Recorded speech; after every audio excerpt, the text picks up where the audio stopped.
fall, the wonder of it all, just to think that God loves me.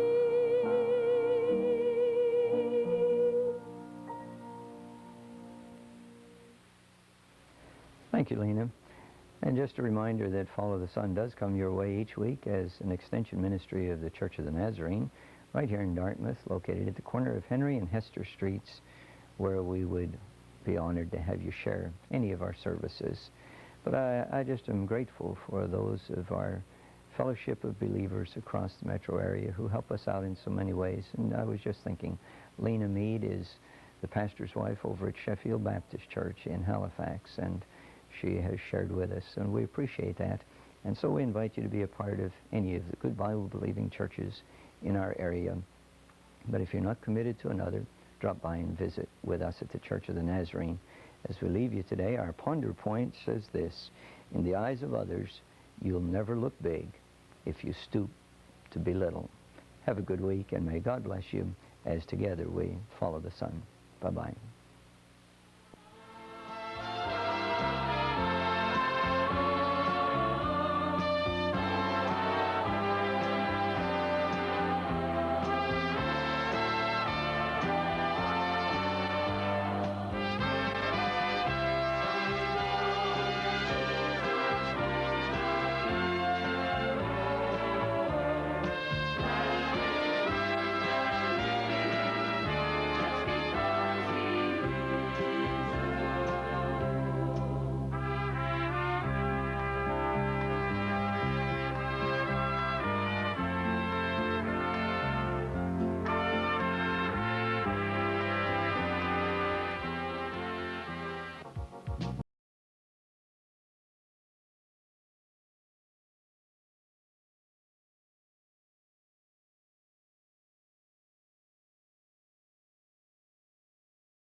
One bowl of water must go a long way when it's come a long way.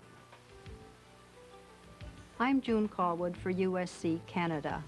Communities in Africa need wells and irrigation systems. Help us to help Africa build new water sources. Support USC Canada, 56 Spark Street, Ottawa.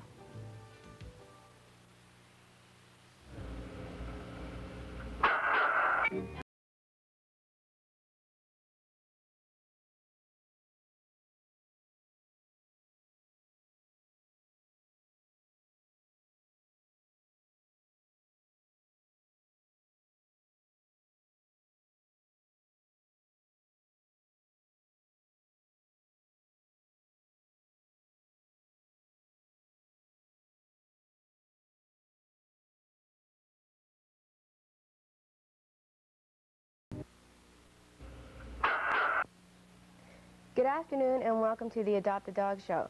Today our host Eunice Rooney will have with her Hugh Payton, who is a summer law student working with Eustace Home. He'll be here to let you know how the law pertains to you and your dog. Bob Ottenbright will also be joining us later on in the show to show you how to deal with basic problems with dogs. Marnie and Brian will also be here to show and tell you what dogs we have up for adoption. So sit back and relax, and to start things off today, we'll go over to Eunice and Hugh. Hugh, in the eyes of the law, can I be sued by someone who has been bitten or harmed by my dog? Yes, Eunice, you can. Both the common law in Nova Scotia and the most of the city bylaws dictate that you can sue or be sued. You can be sued if you're a dog owner and your dog has bitten someone and caused them harm. I guess the penalties would probably depend upon what? On the amount of harm done. At common law, I've seen awards in Nova Scotia for a dog bite go as high as $18,000 from a dog who has caused great injury to a person. That is really something, really, when you think about it. That's quite a bit. The ordinary fines for dog law infringements are $15 to $100 or $200. But when you have a dog attacking or causing great harm to someone, and it goes to a court action, the reward to that person can be much greater depending on the type of injury.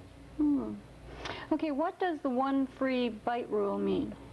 Well, the one free bite rule is something that is quite frequently misunderstood, but generally, if you have a dog who's an ordinary domestic dog, not a vicious or mean dog that you know about, or that he has displayed any vicious or mean mischievous characteristics in the past, and every normal dog, in that case, is entitled to one free bite. After that dog bites someone or is mean to someone or attacks someone once, then the owner is deemed to know of that vicious character of his dog, and after that the owner is strictly responsible for the actions of his dog in harming someone else. No more free bites. No more free bites. And I imagine it might go down a lot rougher on a pit bull, unfortunately, because I really think the pit bull is misunderstood.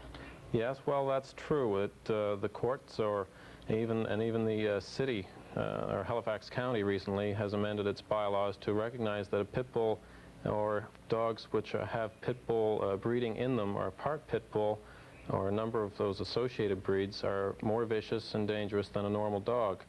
In such a case, for instance, under the county bylaw, municipality of Halifax County, a pit bull is a vicious dog. And the owner of they such have a tendency to be more vicious than another dog. They have it within them, within the inbreed. Yes. And consistently higher fines are associated with letting such a dog loose without a muzzle, without a leash. And in the courts, such a dog would probably not, although I'm not sure, probably not be entitled to a one free bite rule. No. Okay. Okay, say I've gone to the mall with my car, and I have my windows down maybe 4 or 5 inches because it's a hot day and I'm trying to give my dog some air. And say someone comes along and they put their hand in the window and my dog bites them. Okay, am I liable for that? Yes. Yeah. That's also an offense under the cruelty to animals in Halifax County bylaw number 12, regulation of animals, that if you have and they use an example in a report I read, that if you leave your dog in a parking lot in the car with the windows rolled up, the temperatures can reach 100 degrees or higher quite easily. And such a thing would be actionable under cruelty to animals charge, which could be laid under Halifax County bylaw. Also, at the common law action, if your dog inside your car bites someone who has stuck his hand in the window, you may be liable for your dog's action. Although there will be some analogy with your house, your property. If your dog is guarding your car, if he's on your property, then someone who intrudes on that property unlawfully, uninvited by you, will have to take much greater care and will not be as likely to succeed in an action against you because of your dog. Okay. Now, can I be fined for not cleaning up after my dog on the street? You certainly may. The owner of a dog is under responsibility to look after your dog and clean up any defecations made on private or public property. In other words, on your neighbor's property. An action could be brought if you didn't clean up after your dog on your neighbor's property under the Halifax County bylaw, I believe under the Dartmouth City Charter as well. Right. And under regular nuisance action, if a situation is bad enough, someone could take you to court and say that your dog has caused a nuisance on my property. People don't always appreciate that. No. No, I think they appreciate more if you'll take the time to clean it up. Yes, indeed, and so will the police and the dog authorities and all your neighbors. Save a lot of trouble for everybody. Certainly would. Right. Okay, does the owner of a large dog have more responsibilities than the owner of a small dog? Well, it does. Such a person would in this way, Eunice. The owner of a small dog doesn't have to be worried about such a dog running around, for instance, causing problems with children. A large dog, like a St. Bernard Newfoundland dog, can easily cause children just by cause harm to small people or children just by walking down the street or running anxious fast through the park and knocking over a small child. And that's the way in which you've got to be more responsible if you own a large dog than if you own a small dog. We're not talking about a rough disposition of a dog, just about the playful actions of a large dog can cause serious harm to a child of a friend or a neighbor or even somebody you don't know. And in that way, you may be very surprised to find yourself responsible for the actions of your large, playful dog. So it's important that people consider that if they're thinking of adopting a large dog as well. Right. Okay. What sort of financial penalties could be imposed by the court on a dog owner in a dog bite case? In a dog bite case in front of the courts, as we discussed earlier, penalties, judicial penalties could range up into the high tens of thousands of dollars. Mostly they will be in the low hundreds or thousands of dollars, hundreds or thousands of dollars in Nova Scotia, depending on the seriousness of the injury. And the seriousness of the injury will be rewards not greater or less than the same degree of injury in a car accident or something like that, for instance, but it depends on how nasty the attack has been. Okay. So another thing, too, that I really have two thoughts about. It's the pros and cons that go along with a beware of dog signs. That's something I sometimes don't know whether to say a person should have a sign in their window or they should not.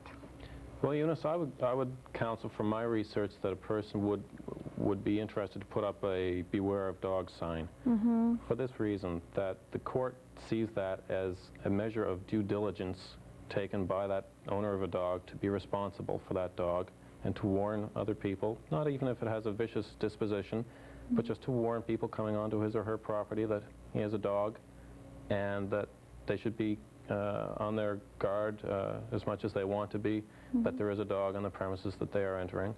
And in the Nova Scotia cases I've read, the courts have found that such is the case, that is a measure which exonerates, in some cases, an owner from the actions of his dog when somebody comes onto that property, even if that person's been invited onto his property by being if it was a business and somebody came in the ordinary course of business and there was a sign up.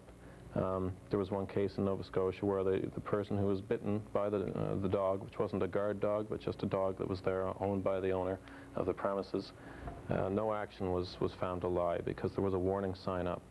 Oh, so it did make a difference. Yes, it certainly did. But on the other hand, too, on the flip side, it is admitting to having a dangerous dog in some cases, wouldn't it be?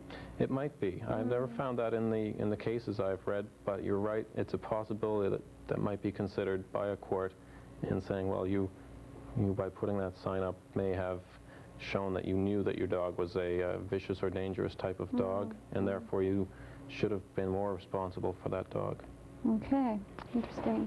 Now, another thing, too, let's say that I have a no trespassing sign up on my fenced private property, and someone crosses over my fence, and my dog bites them. Am I liable? That's an iffy question. Yeah. It's a convoluted situation which would have to be examined in every case by case, by a court. Now, I may put it generally like this. If you have a sign up that says trespassers will be prosecuted or are not welcome, and a fence around your property, then you're not inviting people onto your property. And if you have a dog who is an ordinary domestic animal in your backyard, you don't have to keep him chained or fenced, chained or contained in a cage. Somebody who enters onto your property does so at their own risk. If you have no fence, or if you may be inviting people onto your property, then perhaps you should take more care, and you should put your dog on a chain where he can't get at people who come down your lane or your path. And certainly if you know it's a vicious animal or an animal who might be alerted by the bells on the ice cream truck or something and might have a nasty disposition towards bells, you should do something about that. So where you know that your dog might attack somebody on your property or behave in a strange way, you should take those reasonable precautions. Right, and you never know, too, if a child will crawl over the fence, that could be dangerous as well. Certainly. And I think the courts would have to look at that differently than if it was an adult. Yes, because different standards of care are expected of children than are of adults, and you don't expect a child to be as careful as an adult in a normal circumstance. That's right. You expect a child to be like a small puppy. Yeah, like a small running puppy. free, but an adult certainly should be more responsible, and somebody entering onto your property and provoking your dog will have a very little chance, or a much less chance of an award against you for letting your dog bite them if they are not legally on your property, And if they're meddling with your dog or provoking it or teasing it in any way, then that will be found to be a very bad stroke against them by the courts. Okay. Now, say I'm driving along in my car, and I see someone throw a dog out of either their car window or their car door. I get the license plate number, and I report them to the police for abandoning that animal. Yes. What will happen at that point? What will the police do? Probably in the Halifax-Dartmouth area, the police will take up a action at your request against such a person if you can prove that the dog was thrown out of that car and that that person was driving that car. Under the Halifax municipality bylaws and the cruelty to animals, abandoning a dog would certainly qualify as a cruelty to animals provision and would be subject to the penalties of the Halifax County bylaws. Okay, so there really is something people can do about that then. That's true. Yeah, okay. Does the law state that you must walk your dog on a lead and carry a scooper and a bag along with you? In Halifax and in Dartmouth and in Halifax County, they all have, each municipality has bylaw stating that you must carry a leash and have your dog on a leash when he is off your property. Okay. Well, not while he's on your property. No. And while he is off your property, you must clean up after your dog on city property or private property. And if you do not, you'll be subject to the fines, standard fines imposed by the bylaws, which, by the way, in Halifax County are $100 maximum, and which in Dartmouth can be $50 to $200, and which under Halifax city ordinances and the city of Halifax, rather than the county, are $100. Up to $100, I should say, a maximum. So now people know. There you go. There you go. Okay, what about the neighborhood's barking dog? That is one. You know, we had one in our neighborhood for quite a while, and I found, gosh, when I had a day off, all I wanted to do was sit there and relax and just, you know, sit out in my backyard in suntan or whatever, and I'm telling you, I didn't get a moment's peace. This dog did not stop from morning till night. What can you do about a barking dog? I think the best thing to do in that case, Eunice, would be to find out if any of your neighbors have the same problem, being kept awake or bothered by a barking dog or a loud dog or a dog that's doing anything in a manner to upset you or make you nervous or bother you.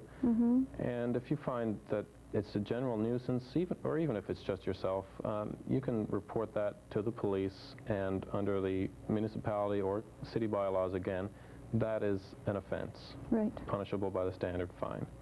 And that will probably be investigated, and whether or not charges are laid is usually up to the neighbor, for instance yourself. You would have to make sure that you want to follow through with such a thing, that you want to let your neighbors know that you're angry at their dog, and that you are going to go the full length to see that they receive a penalty imposed by the city. Okay, another thing you can do there too that I know is you can contact the dog pound, and you can report that to the pound keeper. Yes. And at that point, I believe he can, I won't mark myself on this, but I do believe he can press charges against them, as far as I know. I'm not sure either, but I would think that would sound reasonable. It would depend on a witness being available to say that, that the thing was a problem. And that would, in most cases, be you, the complaining neighbor. Right. I believe what they do is they give a fine, first of all, and then after that they take it from there. Yes, I think they may impose a small fine, and then it may be subject to a larger one later on. However, like I said, I'm not 100% sure on the procedures with the dog pound, but I feel I'm on the right track too. Well, if you're not, you can always call up the dog pound, and they're most willing to discuss what their powers are and what their powers aren't with regards to catching dogs and with regards to responding to your complaints about a noisy dog, excuse me, and they will tell you whether they can go out and deal with a certain type of dog who is doing something. Okay. Now, there's another thing that really upsets me, and unfortunately I know at this point there's no law against it. That's the poor dog that's riding in the back of a pickup truck. Not secured in there. That is a danger to everybody on the highway. If that dog gets out, people trying to miss that dog, I can imagine some of the accidents. I know in the Micmac Rotary, when the Micmac Rotary used to be the Micmac Rotary, there was a dog that flew out of a pickup truck, and I guess cars were just all over the place. It was really something everybody trying to avoid, and the dog was just a mess. Shameful. Yeah. Perhaps foreseeable in a lot of cases in a pickup truck. But such a, I guess your question is, if you saw such a thing happen, again, could you try and get that person held responsible under the laws of the province or the city for such an action or such an unfortunate result? And the answer is probably yes. And again, under the city, county, or Halifax County municipal bylaws, under an action for cruelty to animals or related this type of thing, there is no certain action against a person for it's not an offense to drive around with your dog not wearing a seatbelt in the back of your pickup truck, but that might be a good idea. Yeah, and you can buy seatbelts for your dog. Can you? Okay, like B&R Pet Supplies, for example, they're starting to sell them. You can buy them at all sorts of different places, okay? So it might be a good idea to do that, or to put your dog in a enclosure in the back of your pickup truck, or even to put your dog on its leash in the back of your pickup truck. Some sort of safety. Some sort of restraint. Yeah, something so that it goes out. Okay, so what are dog owners' responsibilities if they decide to take their dog to the beach? Well, summer is coming, and lots of times we'll go out with Fido to the beach, but we should realize that there is a Nova Scotia statute controlling the beaches of Nova Scotia called the Beaches Act, and under that there are regulations in force, and they were amended just last year.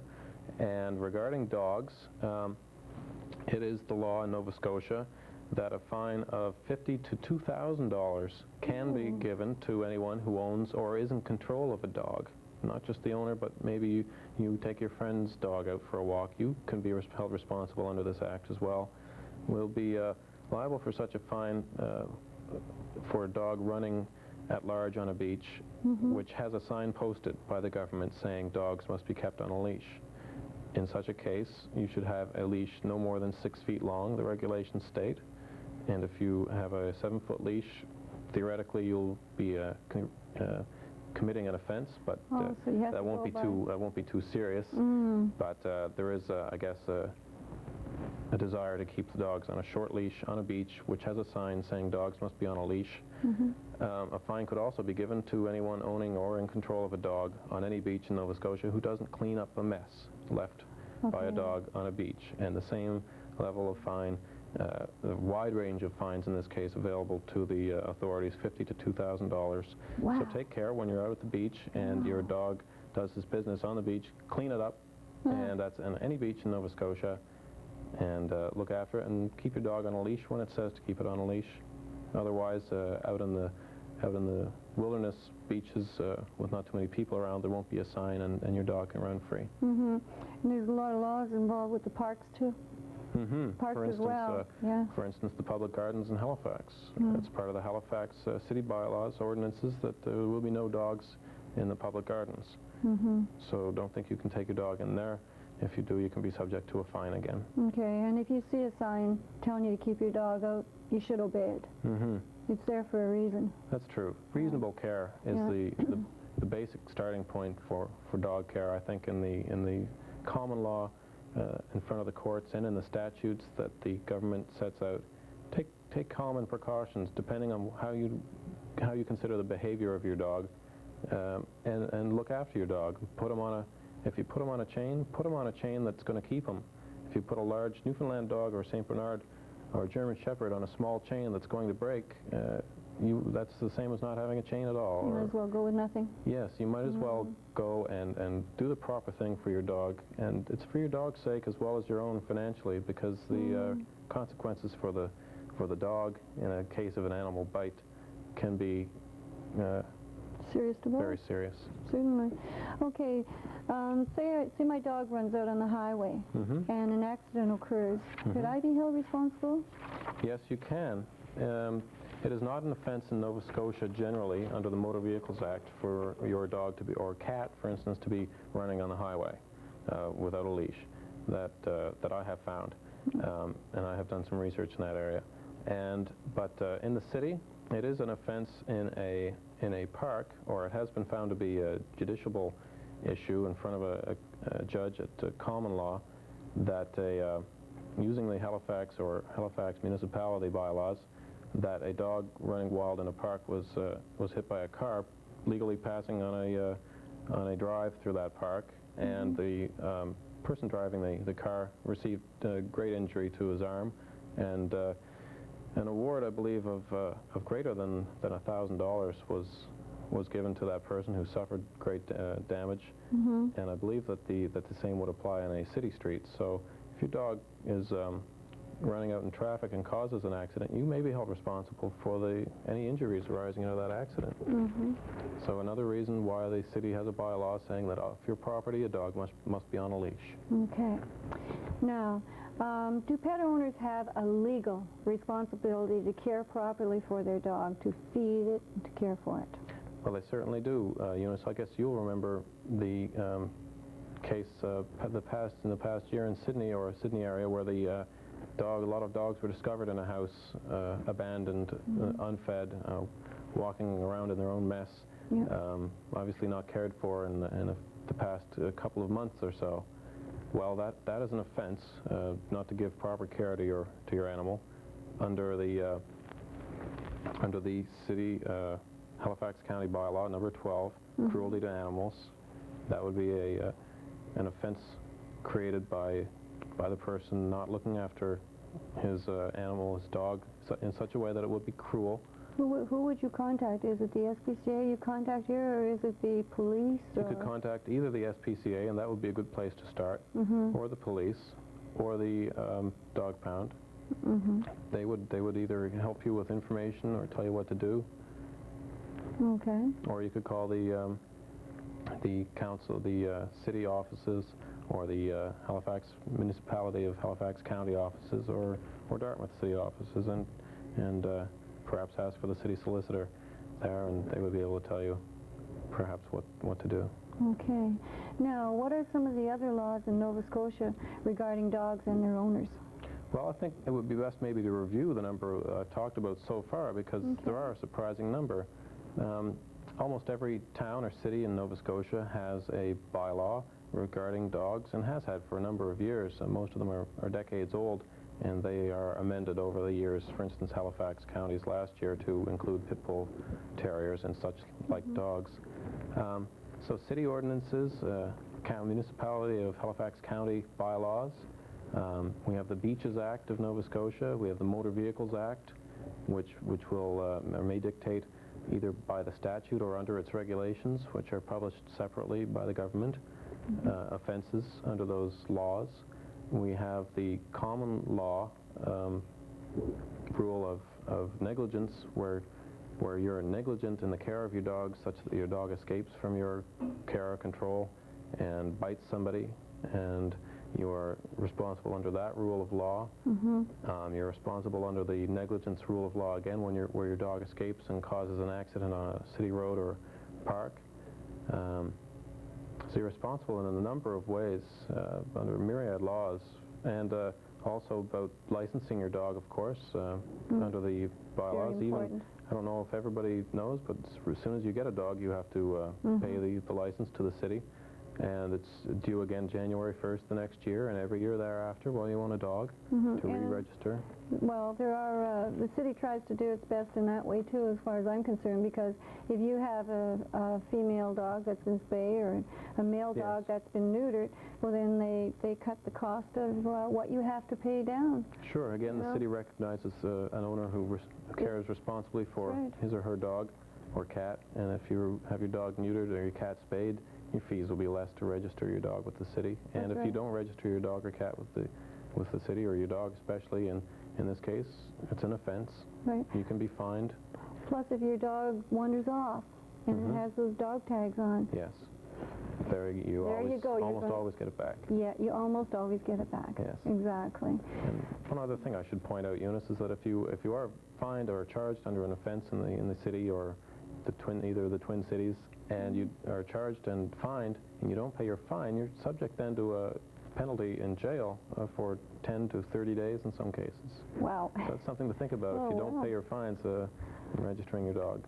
Okay, what standards should we be looking for in a kennel when we're going to board our dogs? Do they have special standards that they have to go by? Yes, they do. Under the laws of Nova Scotia, dog kennels must be properly inspected, registered under the Act, and subject to the periodic inspections of government officials, and must be therefore up to certain standards. And you should check, I think, when you take a dog into a kennel to make sure that the kennel is a licensed, registered kennel. And in that way, you'll feel safe when you leave your dog there, that he'll be looked after properly. Yeah, how do you do that? You go in and you say, Ask for their license.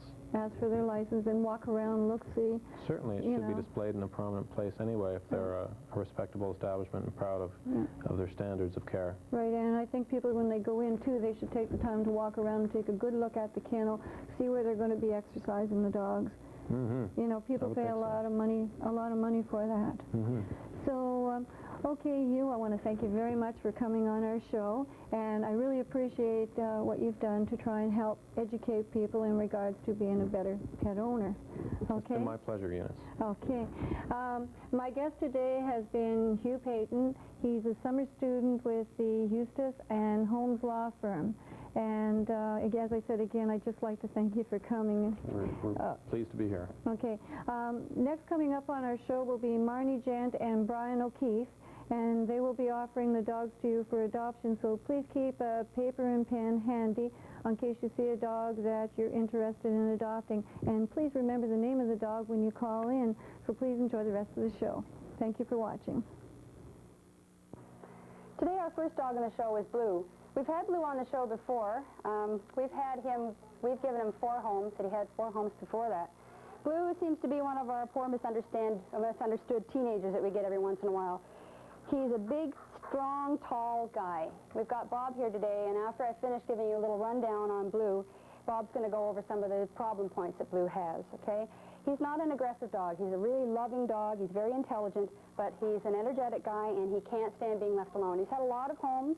He's been shuffled from pillar to post. He's very insecure, and that's where all his problems stem from. So we're going to let Bob show you how it's done, how to straighten him out, because he's very well behaved now. Bob's only had him in his control here for a couple of minutes, and he's been working on his, this collar here is called an Obey, and it really seems to be making a big difference with Blue. But as you can see, he's a very tall dog. He's a Doberman Shepherd, and he's about 14 months old.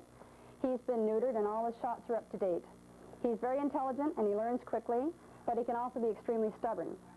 He needs a person that will be firm with him, but loving with him. He doesn't need anybody that's going to roughhouse him. He's not a bad dog. It's just that he's had kind of a difficult past so far, and we need the proper home for him. And he's got a nice high C when he sings, too. Yes. His worst problem is anxiety. He gets very upset if he's left alone. We've had him in places where he's had a fenced-in run. He climbs over the fenced-in run, or he'll leap over a 6-foot fence, or in a wooden fenced-in area, he just eats his way through. What the heck, you know, we just eat our way through. The man that's been fostering him, which is Brian, which will be coming on in a few minutes with some of the other dogs, he's found the secret to this guy. He seems to be all right if he ties him up on a long, long line, like a clothesline, one of those nylon things. If he ties him up with that, the dog seems perfectly happy. He's not the least bit concerned with running away when he's tied up like that. It's almost like he doesn't seem to like some sort of a visual boundary or something like that to keep him in. So that seems to be working all right with him.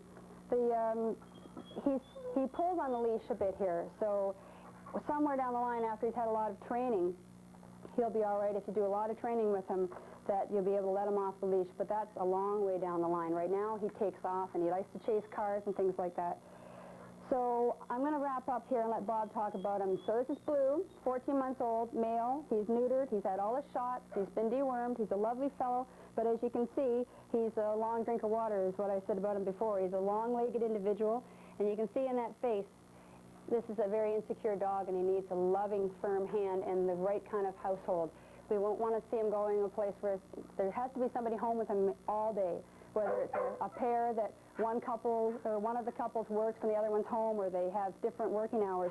Somebody has to be home with him. When you let him out in the yard, he can be tied up but not left just to his own device, or he'll take off. He likes to chase cars. If he hears one, he's gone. So I'm going to hand it over to Bob, and he's going to tell you all about how he's going to handle all these lovely behavioral problems with good old Blue. So here you go, Bob. As Marnie had mentioned, Blue has been at 8 different homes, and this is going to be his last home that he goes to. And we don't want to mention what's going to happen to him if this home doesn't work out. I've worked with him. He's a very, very intelligent dog. He needs a lot of attention, and as Marnie said, he's very insecure, and somebody who's got to have a lot of compassion and going to spend a lot of time with him. He can't be left alone. I think he's probably had bad experiences being left alone as a puppy, and these are going into his teenage years. So he has to have a lot of attention. Now, later on, as you start working with him, he will be able to be left alone. I'm sure of this. And a nice way of starting to do this is to take him to obedience classes, and whoever out there is going to adopt this dog, I'm going to throw in a set of obedience classes for him for no charge, because I really want to see him placed. If he starts doing stay commands outside of a room where his owners are, and you start to gradually build up the time that he's left there, he will get used to that. Then you can start taking short trips outside the home, just short ones, even just outside the door, coming back. And the big thing is a lot of people, when they come home with their dogs and they've been away for a long time, they make a big fuss out of them. You don't do this with the dog. You ignore them when you first come in. You ignore them when you leave. This reduces a lot of the anxiety, and people don't seem to realize this. They want the dog to be jumping all over them and making them feel welcome at their home.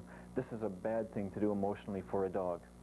As far as his card chasing is concerned, again, the obedience classes will help with this. They'll teach him to come when he's called and to stay. And he's probably, with the German Shepherd in him, he's probably got some herding instinct, and it's very easy to teach a dog not to do this when he's herding. As far as walking is concerned, on the leash, I understand he's quite a puller. I've put this Obey on him, and the nice thing about this is you can walk him and he's not going to pull. It's almost fingertip control.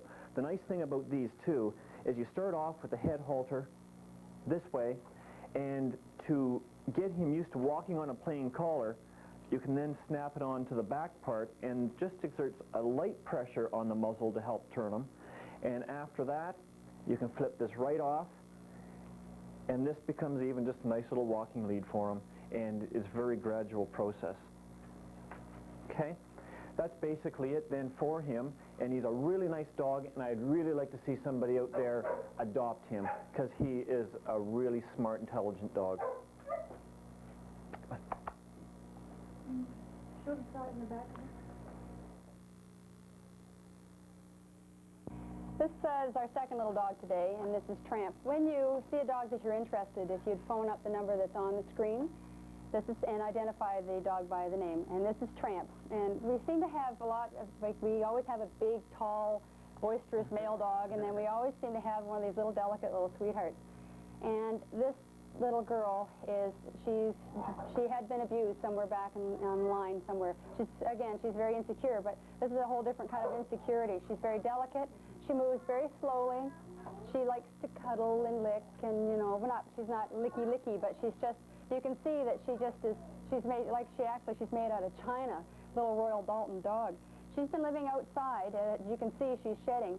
She's not an outside dog, but the people that had her, I'm afraid, were abusing her and neglecting her.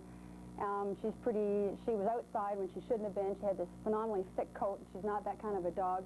She's gun-shy when it comes to her tail. Heavens only knows what they were doing to her, but she doesn't like having her tail touched. She's not aggressive. It's just that she doesn't like being, look at her, she's got a hold of me. Do you want to read this, dear? And but you can see she's very timid. She is a collie crossed with a beagle, and she's 1.5 years old, female, and she has not been spayed yet, so she's overdue for being spayed. She's had some training, a little bit of housebreaking and things like that. She wasn't housebroken. The woman that has her now has been doing some work on her. She had been left behind. Some people had moved, and they left her to be put down. They didn't even bother trying to find her home. I guess Adopt a Dog hasn't been around long enough or something. They couldn't be bothered to call it. She's excellent with cats and with dogs and with children and cars.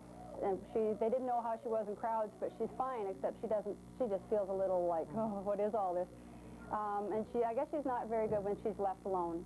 She's had too many years of being left alone. She's easily trained. She just chews a little bit. I think that's just the fact that she was bored for a long time, and now she's trying to trying to keep herself busy. But that's something, once her security gets built up, that'll come out of her. She's just a very delicate little thing. This is Tramp, and she's a 1.5-year-old female collie beagle mix. And she needs to have somebody that's going to give her a lot of extra TLC and just let her know that the bad times are over. You got to be prepared that she's going to want to sit in your lap all the time, though. That's Tramp. Give him a kiss. Yes. Go. Every time. We have 2 sashes on the show today, actually one that showed up and one that was on the show before that I'm just going to talk about. This is Sasha number 2, although she's number 1 on the show. Here we go again. We had a littermate of hers on, you might remember, a little while ago. This is a little female, and she's a beagle mix. Now, we're not exactly sure, but I'd have to say there's something that's a tall dog. It's pretty sure we came up with before that it was a golden lab, and the mother was golden lab and shepherd and beagle, and there's beagle in there. Sort of your major Heinz 57. As you can see, this little dog is skinny. This dog was adopted out. It was not a suitable home. Thank heavens for the dog. It's come back to us, and now we're gonna find this dog the home it should have had the first time. She's 4 months old. They haven't done anything with her. There's no problem there because she's definitely young enough to be trained. They got her young enough, and they didn't have her long enough to do any damage to speak of. This little girl remember Blue, how tall Blue was? She'd stand all over Blue. Sure, tall, I don't care. She's not aggressive, but she certainly isn't a wimpy little dog. She hasn't been abused. She was just neglected, okay? So she's not afraid of people or dogs or anything like that. She's just, as you can see, I mean, you could play, it's like a xylophone here on her ribs. She's very active, 4 months old naturally, and she needs a lot of love. She's in the process right now of being dewormed. Once that's done, she'll start to fill out a bit when she gets on really good food. She's undernourished, obviously, on a low-caliber food. She loves cats and dogs and car rides, and she likes chewy bones. We recommend a Nyla bone as opposed to chewy bone because rawhide bones, they have a tendency to actually rip off big chunks and eat, and they can't digest them. Their stomach juices can't break them down, and you're looking at a bowel obstruction and about $300 worth of vet bills. So we recommend the Nyla bones for pups to get their chewing thing over, and so they chew on the right thing, not the wrong thing, like somebody's shoe. She's, well, they haven't got too much to say about her except the fact that she's a really sweet little thing. She needs basics, she needs training, she needs love, she needs a good dietary supplement, she needs good food, and she needs to go through what all puppies do. They do the chewing, and you have to be ready for this, provide for them, and do the proper training. She's probably going to be a tall dog. I wouldn't think she's going to be an excessively large dog, because you can see her feet aren't really huge. But she is going to be a tall dog, but just not really heavy. So this is Sasha number 2, if you're calling up about her. And we'll keep her on the screen while I talk about the other one. Sasha number 1 was on the show before. He's a terrier mix, big black, like long black hair, look like a long drawn-out Scotty dog kind of a thing. Large terrier mix male. He's all neutered now. He's had his needles. He needs a home with no children and an older couple. And he's just a lot of fun. He's a nice dog, but he's not aggressive or anything like that.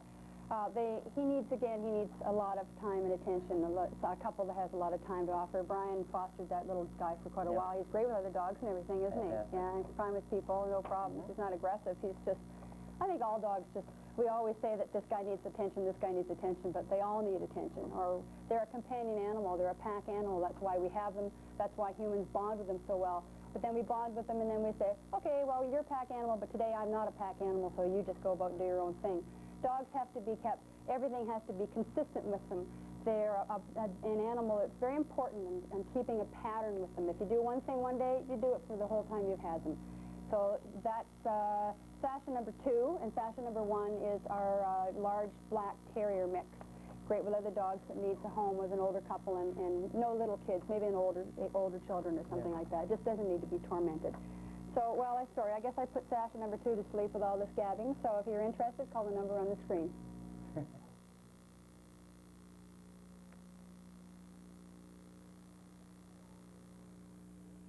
This little dog is Max number 2, and he's a shepherd cross with a husky. You can see quite a bit of the husky in his face. He's got a real husky type of tail.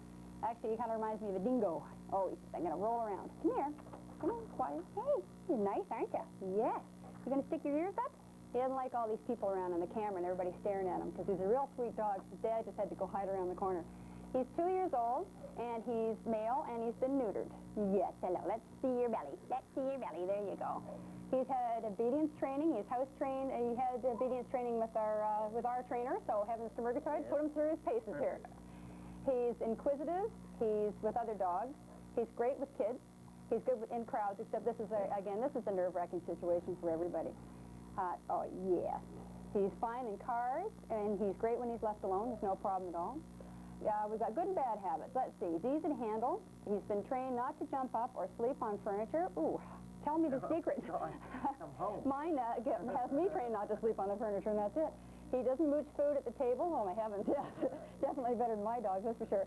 Has only been fed dog food. He only eats dog food, and he's very good with kids.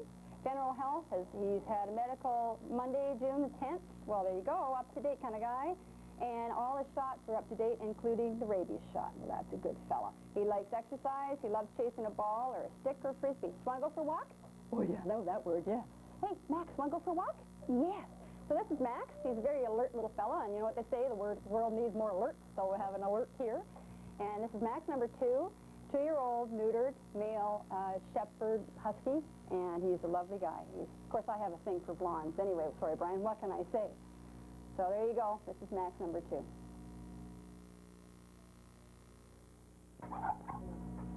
Oh, yes. This is Tipper. I swear, I said to you before, I think you must brush your teeth with milk bone or something. Yes, this is Tipper. Tipper's been sweeping the floor with this tail. This tail hasn't stopped going since we came in here. You're lovely, aren't you? Tipper is 1.5 years old, and he's male, and he's not neutered. He's supposed to be neutered by now, aren't you? Yes, and wouldn't you just love to lick that lipstick up? He's a Beagle Lab mix. And actually, he kind of reminds me of I've got a Husky Shepherd mix at home that's got the same kind of a face. It looks like almost like a little bit of Husky in that face. But apparently it's Beagle and Lab. It's a lovely combination. He's a beautiful dog. Nice size. Won't get any bigger. He's 1.5 years old. He's house trained. He was trained by he gives a paw. Okay, Tipper, sit. Sit. Give me paw. Give me paw. Good boy. Yes, a good dog. Yes, he's very nice, aren't you? Great with other dogs. Loves to play with cats. Do the cats feel the same way? I don't know. Very good with rolling around, kitty. Nice. Here, kitty, kitty, kitty. Yeah, nice. Of course, all the cat people are going to get on my case. I have cats. I love cats, too. He's very good with children. He's great at the vets. He's great on short trips in the car. I guess he doesn't like the real long trips here. He gets excited in crowds. Our crowd seems to have thinned out a little bit, so Tipper doesn't seem to mind too much. Tipper, say hi to the camera. Hello. Yeah, he's nice. He's fine when he's left alone. The dog seems to be like an all-around perfect kind of guy. Where's the glitch? There's got to be something here. No, very friendly, quiet. Oh, he digs a little. Okay, there you go. We got to have some little flaw here, because up until now he's been absolutely perfect. General health, he's in good general health. You can see that by the sheen in his coat. He looks like he's in good, healthy shape. No scurf, no nothing. Don't lie down on us now. Let's all sleep here.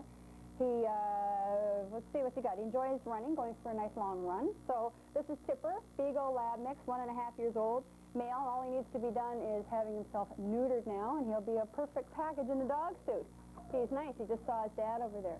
So he's not a really big fella, but he's nice. If you're looking for a good-sized dog who's friendly, he's very quiet. He doesn't bark or make a lot of fuss or anything like that, even with the other dogs around. He has a nice play with the other dogs. If you're interested in Tipper, he's a good-looking fella.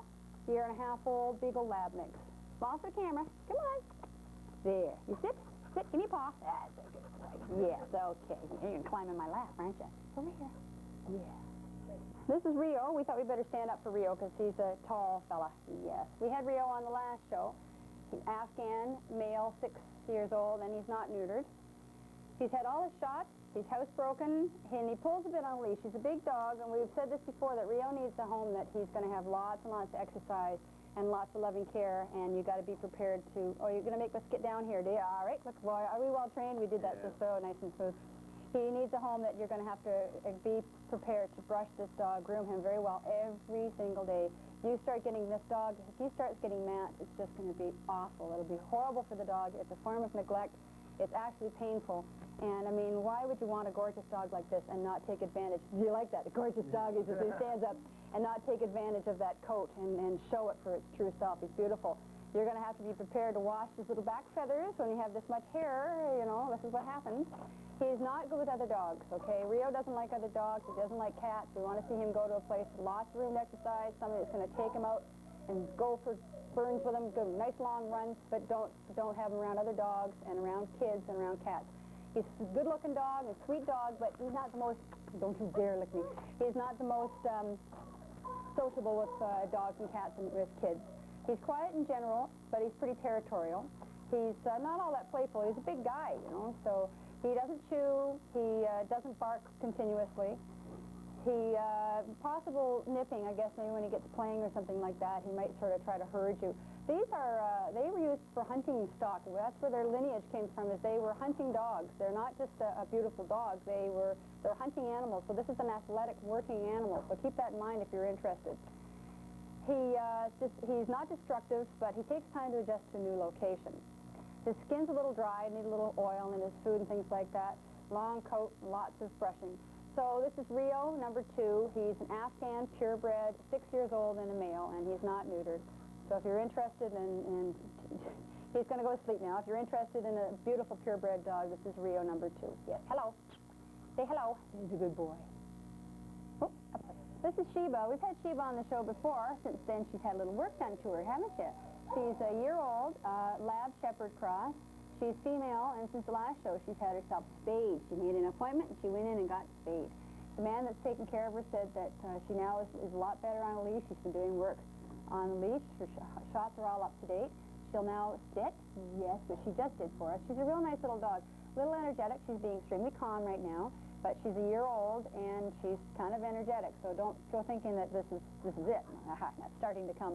She's not a complete nutcase. I don't want to say that. It's just that she's only a year old, and she's a lab and shepherd, and she's got a lot of energy in her. Hey, that's more like it. I don't want to be here. There you go. Come here, Sheba. Come, Sheba. Come and sit. Good girl. That's a girl. She's controllable. Again, another candidate for training. Proper training's great. Bonds you with your dog, teaches the dog who's alpha, who is the boss, and everybody's happy because they really like a good training session. They enjoy it. My dogs get a real laugh out of it. They think it's great. So she's all housebroken. She's friendly with children. She gets a little restless on long trips in the cars. She'll bark at cats. We haven't seen her with other dogs. So have you had any? No, she's fine with other dogs. That's great. Well, she's not an aggressive dog. She's very friendly with people. She doesn't mind being at the vets or anything like that. She's very watchful when she's left alone and friendly. Maybe a little overly, but we said that before. That doesn't seem like such a nasty character flaw. So this is Sheba. She's a lab shepherd. She's a year old, and she's spayed now and female in all her shots. Good skin, good health, and she likes other dogs, and she barks at cats. That's okay. There you go. Say hi. Sheba, sit. Stay. There. You're so pretty. You're very pretty. Yeah. This is Schaefer. Schaefer is an Airedale Terrier and a Golden Lab mix. I used to have an Irish Wolfhound that looked a lot like this guy. He's cute. He's not a huge dog, good-sized dog. A year and a half old, so he's all finished growing. He's male and he's not neutered. He's a pretty energetic guy and a little aggressive with the dog until he gets to know him. He's fine with the people's dog that he's got now. Once he gets to know a dog, he's fine, and this is even another male dog. If you had this dog neutered, that would take a lot of the aggressiveness towards other dogs' way and also would sort of calm them down just a little bit. It doesn't do anything. It doesn't take away from their personality or make them kind of wimpy dogs. It just sort of slows them down a little bit so they're not quite so possessive, not quite so territorial, maybe not so aggressive. He is house-trained. He'll sit. He's good with children. He's good with cats. He's good with dogs when he gets to know them.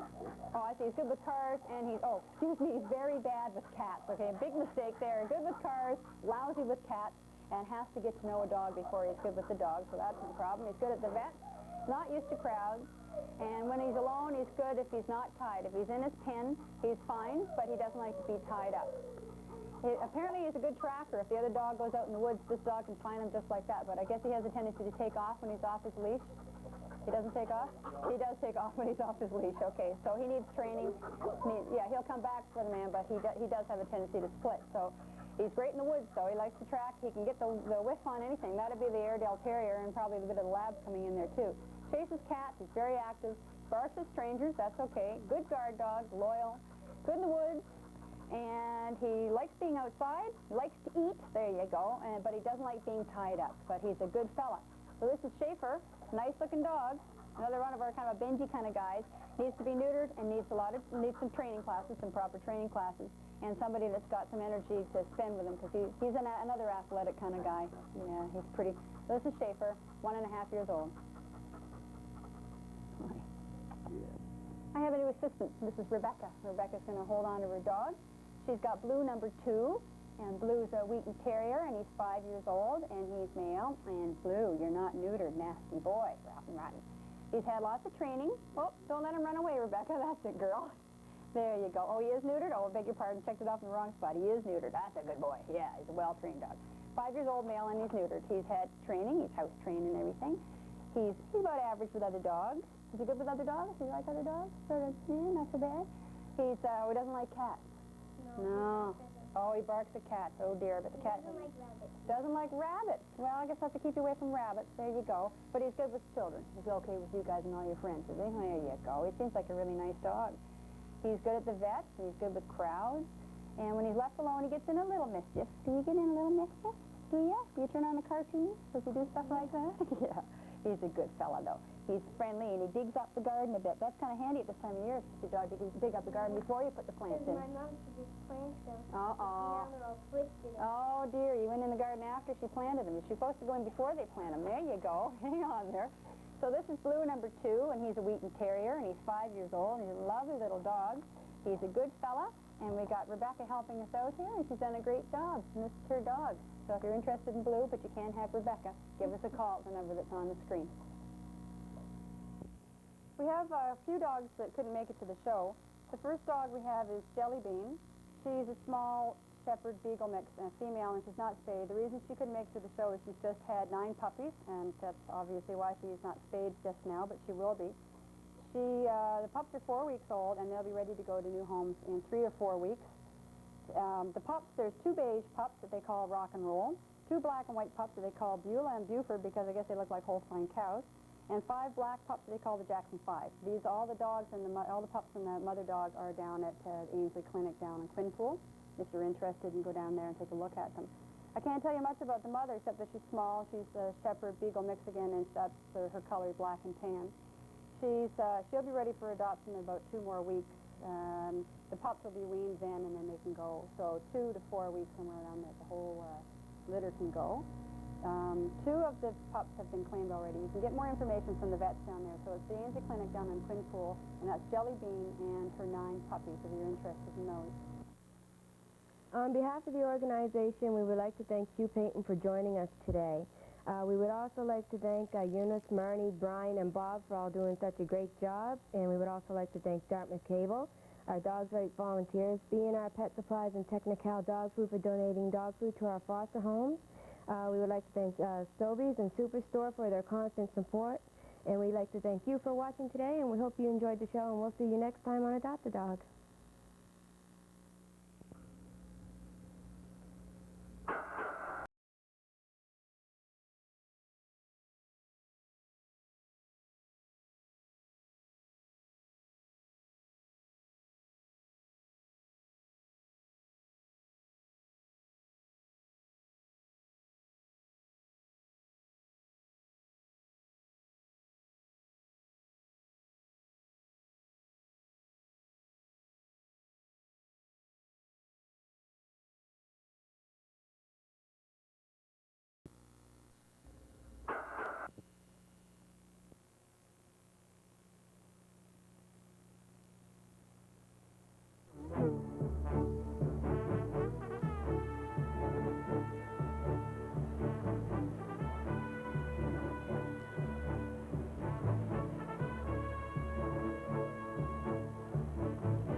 The goal of the Dartmouth Crusaders Swim Club is to develop each child to the maximum of their potential in 3 different areas: athletic, social, and academic.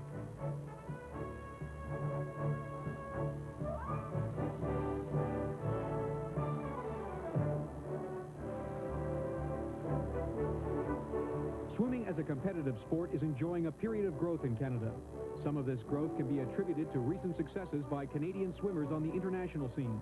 In particular, the gold medal performances of Alex Baumann and Ann Ottenbreit at the Los Angeles Olympics. Alex is holding out. He's got him now. He's got him.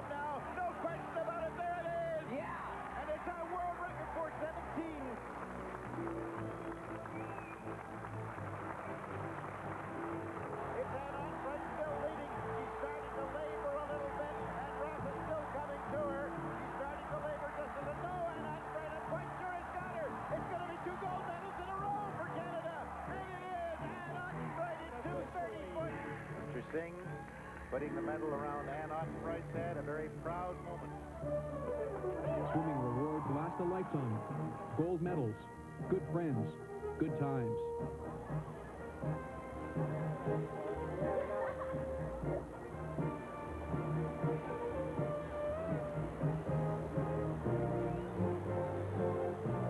Colin Campbell, head coach of the Dartmouth Crusaders Swim Club, is a young man who believes Nova Scotians have the potential to swim with the best in Canada. A native of Bridgewater, Coach Campbell graduated from Acadia University with a physical education degree. He spent 2 years as assistant coach at the Etobicoke Club in Toronto, helping guide them to national championships in both years. Following a 2-year term as head coach of the York Swim Club, he returned to Nova Scotia to take over the helm of the Crusaders. To quote Coach Campbell, competitive swimming is a sport that demands discipline, both team and individual. We not only enforce a strict training schedule, but also make sure schoolwork is not ignored. Coach Campbell realizes that kids have a busy schedule, handling their training, their academic load, as well as family commitments, but feels that time management is a skill that youths will learn as a result of their participation in the club.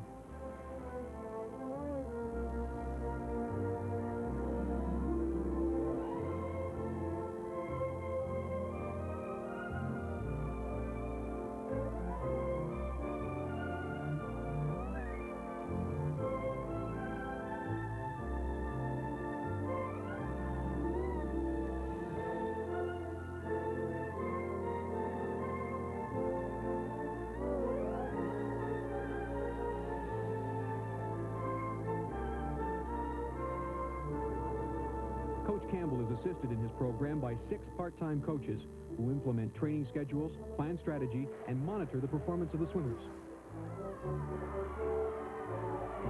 Generous support is received from parents who lend a hand at meets, raise funds, and socialize together.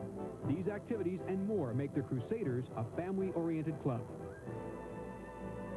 Dartmouth Crusaders are committed to the pursuit of excellence and the development of our young people.